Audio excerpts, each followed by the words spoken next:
नमस्कार, स्वागत आहे सर्वांचे रुचिरा स्वादिष्ट किचनमध्ये। आज आपण मस्त चविष्ट असे करवंदाचं लोणचं बनवणार आहोत।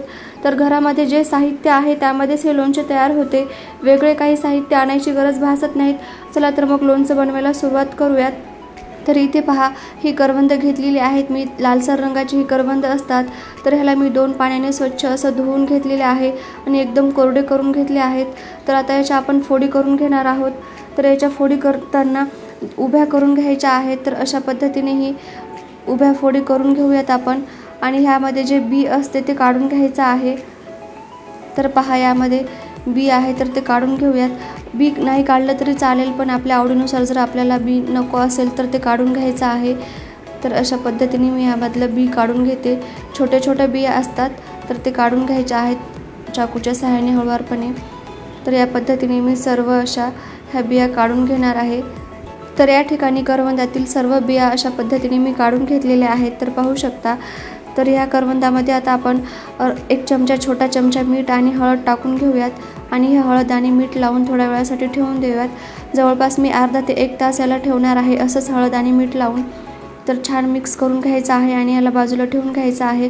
तर या लोणच्यासाठी लागणारं तेल आता आपण कढून घेऊयात। तर गॅसवरती पॅन ठेवला आहे, त्यामध्ये 1 वाटी जवळ मी वाटीला थोडंसं कमी तेल आहे तर ते कढून घेणार आहे। तर तेल छान कढलेलं आहे, तर हे तेल थंड होण्यासाठी ठेवून देऊयात। आता दुसरं लागणारं साहित्य पाहून घेऊयात। तर मीठ घेतलेलं आहे, धने पावडर घेतलं आहे, यामध्ये 2 विलायची, 2 लवंग आणि 2 काळी मिरी घेतलेली आहे। तर हे देखील आपण ह्या मिक्सरमध्ये बारीक वाटून टाकणार आहोत। तर या ठिकाणी 2 प्रकारचे लाल तिखट वापरणार आहे मी, एक तिखटासाठी आणि एक कलरसाठी। आणि हे मेथीदाणे आहेत, 1 छोटा चमचा मी मेथीदाणे घेतलेले आहेत, जिरे घेतलेले आहेत, ही मोहरी आहे, काळी मोहरी आहे आणि हळद वापरणार आहोत थोडीशी। तर आता या पॅनमध्ये मी मेथीदाणे टाकलेले आहेत, जिरे टाकून घेऊयात आणि यामध्येच लवंग, विलायची आणि मिरे टाकून घेऊयात आणि हे छान असं भाजून घेऊयात। तर करवंदामध्ये व्हिटॅमिन सीचे प्रमाण जास्त असते। हे करवंद आपल्या शरीरासाठी खूप लाभदायक असतात। त्यामुळे ह्या रानमेवा करवंद जेव्हा आपल्याला मिळतील तेव्हा याचा आहारात नक्की समावेश करावा। तर आता हे भाजलेले आहेत, तर मिक्सरमध्ये आपण काढून घेऊयात। तर या मिक्सरच्या भांड्यामध्ये मी मोहरी टाकून घेऊयात। मोहरी मी भाजलेली नाही।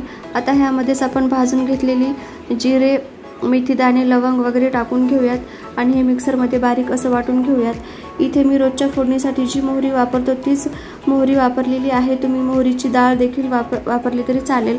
तर अशा पद्धतीने मी याला बारीक वाटून घेतलेलं आहे। यामध्येच धने पावडर टाकून घेऊयात 1 चमचा आणि यामध्ये तिखट टाकून घेऊयात, लाल मिरची पावडर आणि हे कलरसाठी काश्मीरी लाल मिरची पावडर टाकून घेत आहे मी। 3 चमचा एकूण टाकलेलं आहे चटणीचं प्रमाण। आता ह्यामध्ये अर्धा चमचा हळद टाकलेली आहे आणि मीठ टाकलेलं आहे। मिठाचं प्रमाण व्यवस्थित टाकायचं आहे, मिठामुळेच आपलं हे जे लोणचं आहे ते टिकून राहील वर्षभर। तर अशा पद्धतीने मी मीठ टाकून घेतलं। आता ह्यामध्ये जे आपण कढवून ठेवलेलं तेल होतं ते टाकलेलं आहे। थोडं करत तेल टाकायचं आहे आणि हे सर्व मिश्रण मिक्स करून घ्यायचं आहे। तर या पद्धतीने मी ह्यामध्ये तेल टाकून हे जे आपण साहित्य करून घेतलेलं आहे लोणच्यासाठी तर ते छान असं मिक्स करून घेतलेलं आहे। आता ह्यामध्ये आपण जी करवंद कट करून ठेवलेली होती, बिया काढून ठेवलेली होती, तर ते ह्यामध्ये ह्या मसाल्यामध्ये टाकून घेऊयात आणि छान असं हाताच्या सहाय्याने मिक्स करून घेऊयात। व्यवस्थित असं मिक्स करून घ्यायचं आहे जेणेकरून हे छान मिक्स होईल। तर बघू शकता इथे मी छान मिक्स केलेलं आहे। ह्या फोडींमध्ये व्यवस्थित आपला मसाला जाऊन बसलेला आहे। पहा, दिसायला देखील खूप छान दिसत आहे, कलर मस्त आलेला आहे लोणच्याला। तर ह्यावरती आपण जे राहिलेले तेल आहे, शिल्लक राहिलेले तेल होतं ते देखील टाकून घेऊयात। हे जे तेलाचं प्रमाण आहे ते थोडंसं आपण कमी जास्त करू शकतो आपल्या आवडीनुसार। मी आत्ता दाखवण्यासाठी या भांड्यामध्ये लोणचं ठेवलं आहे, नंतर बर्नीमध्ये भरून ठेवणार आहे। मिठाचं प्रमाण जर बरोबर असेल तर हे लोणचं 6 महिने ते 1 वर्षभर छान टिकेल, काहीच होणार नाही या लोणच्याला। तर बघू शकता मस्त आपलं हे करवंदाचं लोणचं तयार झालेलं आहे। मुरल्याच्या नंतर खायला देखील खूप छान लागते। तर बघू शकता। तर हे लोणचं तुम्ही देखील नक्की एकदा बनवून पहा। व्हिडिओ आवडला असेल तर लाईक, शेअर आणि सबस्क्राईब करायला विसरू नका। व्हिडिओ पाहिल्याबद्दल खूप खूप मनापासून धन्यवाद।